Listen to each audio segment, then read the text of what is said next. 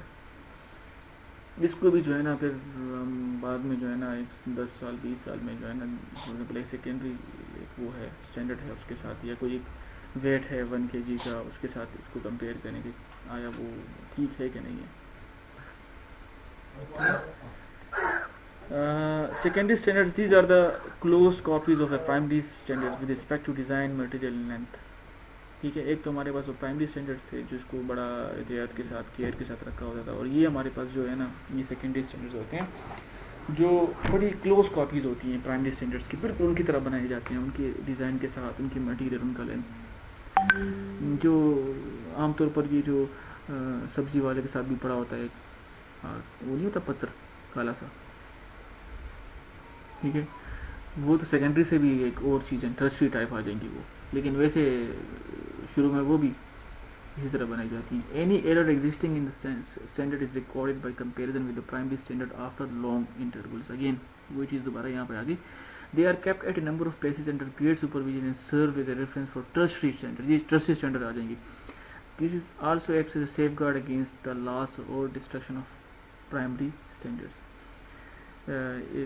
ये देखें ऐसे भी हो सकता है कि अगर किसी प्राइमरी स्टैंडर्ड को किसी ने जो है ना धमाके से उड़ा दिया या अल्लाह ना करे कुछ हो गया ना वहाँ पर और वो ख़राब हो गया, तो ये हो सकता है कि जो है ना ये स्टैंडर्ड जो है ना अगर आगे पीछे हो गया तो हो सकता है दुनिया का जो सिस्टम है ना स्टैंडर्ड फॉर एग्जाम्पल kg का वो आगे पीछे हो सकता है, कुछ उसमें डिफरेंस आ सकता है।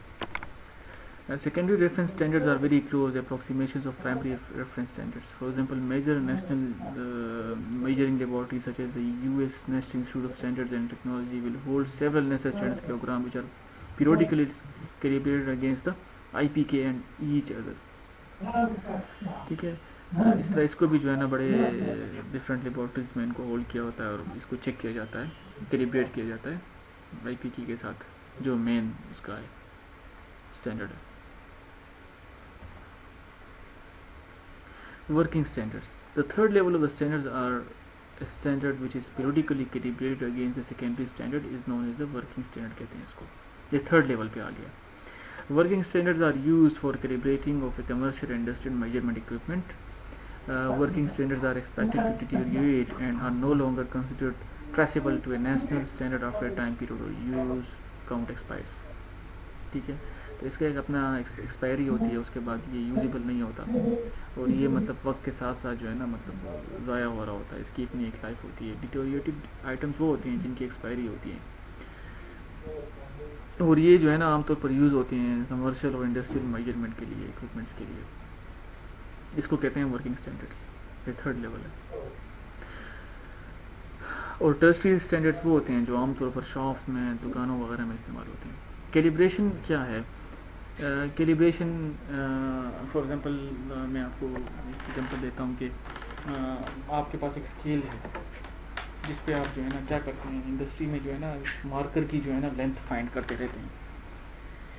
अब आप करते करते यूज़ करते करते करते करते करते करते वो स्केल जो है ना वो ख़राब हो जाए थोड़ा सा, उस पर जो लाइंस हैं वो थोड़ी सी आगे पीछे हो जाए, इवन उसकी जो यूज़ करते करते उसकी जो है ना थोड़ी डिटेरिएशन हो जाए, ख़राब हो जाए थोड़ा सा, तो फिर आप क्या करते हैं, उस स्केल को जो है ना जाके फिर एक ख़ास टाइम बाद जो स्टैंडर्ड होगा ना, जो सेकेंडरी है कम से कम, उसके साथ उसको जो है ना क्या करते हैं, आप चेक करते हैं कि ये मतलब 1 फुट का डायमेंशन जो इस स्केल पे है ये ठीक है क्या नहीं। तो ज़ाहिर बात है कुछ एरर्स भी आ सकते हैं। अच्छा, ये इसकी कुछ डिफरेंट ऑर्गेनाइजेशंस होती हैं जो कि डिबेट करती हैं, आप उनको कॉल करें तो उनके बंदे आ जाएंगे आपकी इंडस्ट्री, और वो जो आप जो स्केल्स होंगे, चाहे वो वेट मशीन है या कोई भी चीज़ है, तो उसको चेक करेंगे, उसको कि डिबेट करेंगे कि आइदर इसका 1 kg के बराबर है कि नहीं। जिस तरह शुरू में हमने डिस्कस किया था कि अगर आप घर में एक दफ़ा अपना वेट करें, फिर जाके क्लिनिक में डॉक्टर के पास जाके करें, तो कुछ डिफरेंस आता है, 1 kg 2 kg का, इवन 5 kg तक भी आ सकता है। हमारे तो यहाँ पर सिस्टम सारे ऐसे हैं, तो विच वन इज़ ओके। तो इसीलिए इस तरह की जो है ना कुछ कैलिब्रेशन की इंडस्ट्रीज़ होती हैं वो कैलिब्रेट करती हैं आपका system.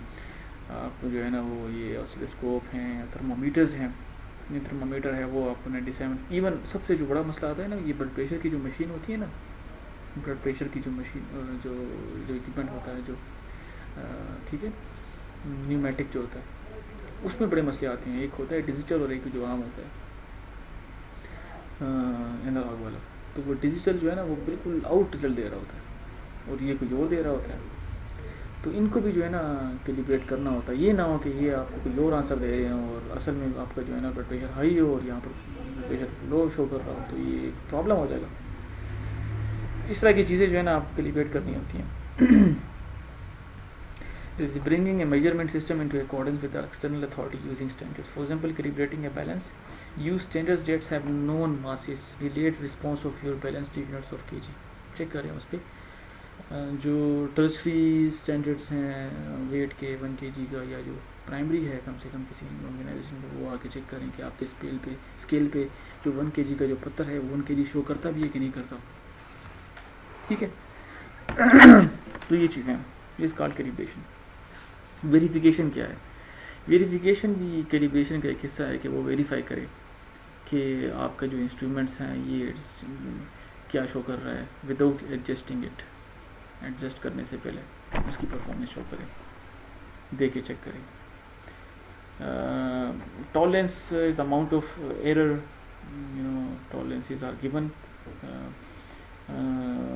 In quality control, also in quality assurance. Quality control क्या होती है कि जो प्रोडक्शन लाइन पे प्रोडक्शन इंजीनियर करता है वो क्या करता है, क्वालिटी कंट्रोल करता है। और वो जब क्वालिटी कंट्रोल करता है ना, तो उसको इंडस्ट्रियल जो होती है ना उसकी लीडरशिप्स की तरफ से एक SOP गिवन होता है कि you need to control the quality of the marker within a range, within this range. इसकी लेंथ है तकरीबन 12 सेंटीमीटर, ठीक है।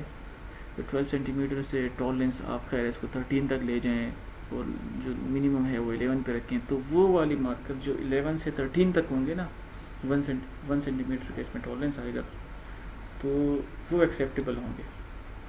ठीक है। जो क्वालिटी बड़ी अच्छी रखते हैं तो ये इनका टॉलरेंस और भी कम हो जाएगा। वो क्या करेंगे, वो 12.2 और 11.8 के दरमियान जो है ना वो मार्कर को एक्सेप्ट करेंगे, उसके अलावा बाकी सारों को रिजेक्ट करेंगे। उनके पास फिर ज़ाहिर बात है वो अपनी जो है ना मशीनों को जो कटिंग जो है उसकी वो जो डायमेंशंस हैं, जो स्केल्स हैं, उनको बड़ा चेक करते होंगे, उनको बड़ा इंस्पेक्ट करते होंगे, उन पर काफ़ी इन्वेस्टमेंट करते होंगे, बड़ी अच्छी क्वालिटी के होंगे, इस वजह से उनकी क्वालिटी बड़ी अच्छी होगी। ठीक है। So they are national international standards. Yes sir ये आपने जो अभी बताया कि यानी वो अपने मशीनों वगैरह को बड़े अच्छे वो रखे होंगे, तो सर ये क्वालिटी अश्योरेंस के अंडर आता है सर ये मशीनों वाली बात? नहीं, दिस इज़ समथिंग एल्स। अच्छा सर। असल में जो क्वालिटी एश्योरेंस में आपको बिल्कुल सही बात है, वहाँ से निकल आया। क्वालिटी कंट्रोल यहाँ पे होती है जहाँ पे लाइन हो, प्रोडक्शन लाइन हो, ठीक है। मैनेजर या इंजीनियर क्या करता है कि सही सर। उसको जो है ना वो करता है। मैं एक मिनट, यहाँ पर अजान हो रही है ना, तो मैं आपको एक अजान जी होने के बाद जो है ना दोबारा कंटिन्यू करता हूँ, ठीक है। सही है sir.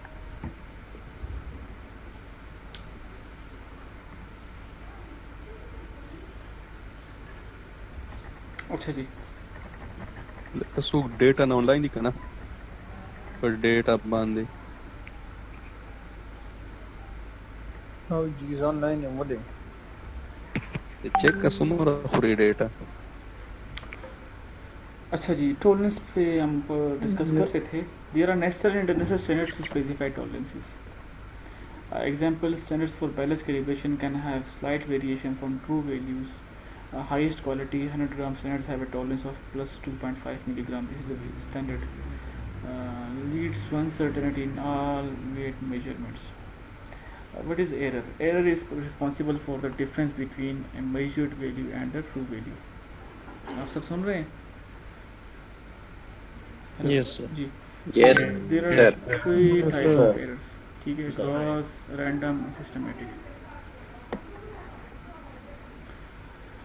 Random errors are those errors that cannot be eliminated. They are variability and no one knows why. Maybe humidity, pressure, environment का कुछ असर होता है इस पे, इसलिए इसको random error कहते हैं, आते रहते हैं इस तरह के errors. That is why we take several measurements and average them to get best estimate of true value. Random errors leads to loss of precision. Precision को जो है ना ये क्या करता है, डिस्टर्ब करता है, ठीक है। और इसका मतलब ये होता है कि आते रहते हैं रेंडमली इस तरह की चीज़ें। टेम्परेचर की वजह से भी आ सकते हैं और प्रेशर की वजह से, ह्यूमिडिटी, नमी वगैरह जो है ना, इसका भी इसका इम्पैक्ट होता है डिफरेंट स्केल्स पे। सिस्टमेटिक एरर क्या होता है? Defined as measurement that are consistently too high और too low. Many causes contaminated solutions, malfunctioning instrument का जो मसला आता है ना, इस वजह से सिस्टमेटिक एरर आता है। That are incorrectly calibrated or are used incorrectly, temperature fluctuations, etc. Technician controls source of systematic errors and should try to eliminate them if possible. Impacts accuracy, so try not to repeat them. ठीक है, so this is about systematic error. What is uncertainty?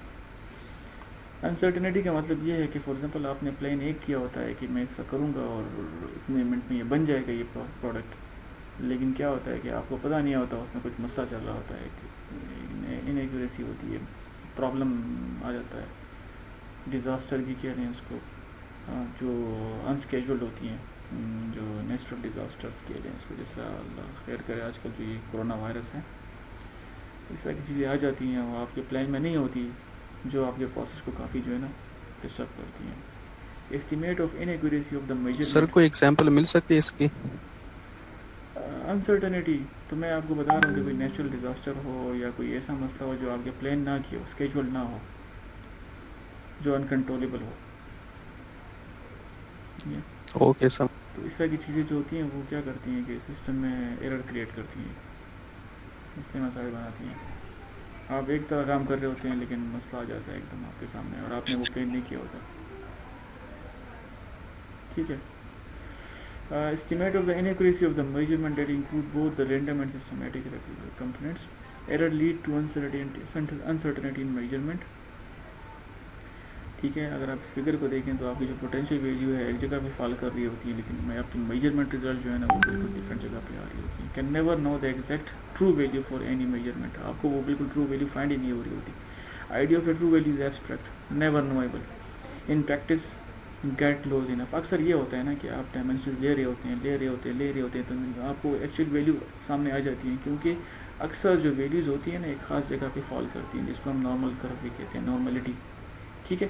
जैसा मैं आपको बता रहा था marker की length है 12 सेंटीमीटर, तो 12 पे जो है ना 12.1, 12 या 11.99, तो अक्सर 12 जो है ना इसको वो क्या करता है, वो घेर लेता है, तो हम कहते हैं this is the true value. इसमें जो है ना कभी ये भी होता है अनसर्टेनिटी में जो है ना कि आप वो एग्जैक्टली ट्रू वैल्यू को जो है ना आप फाइंड नहीं कर सकते. Which ruler gives the length of arrow with the most certainty. ठीक है, इन दोनों में से कौन सा रूलर है जो आपको बड़ा एक्यूरेट आंसर देगा. ठीक है, वेरी सिंपल बेसिक B1. ठीक है, तो उसमें जो है ना कि आपका जो है ना जितनी डायमेंशन बढ़ेंगी तो उतना जो है ना एक आंसर आपका आएगा. ठीक है, मेट्रोलॉजिस्ट की जो है ना यहाँ पर डिफिनेशन गिवन है. ये जो आपके पास ये पैरामीटर गिवन है, सबसे ऊपर मेट्रोलॉजिस्ट है, सेकंड पे कैलिब्रेशन इंजीनियर है और थर्ड पे कैलिब्रेशन टेक्नीशियन है. Structure given designs and rules measurement calibration and test analyzes the results, determine the final accuracy of the device under test, और there are different carriers. ठीक है, तो ऐसा करते हैं कि फ़िलहाल यहाँ तक. ठीक है, मैं ये जो रिकॉर्डिंग है इसको बंद करता हूँ, तो बाकी का जो सेशन है वो 2 बजे करते हैं. ठीक है.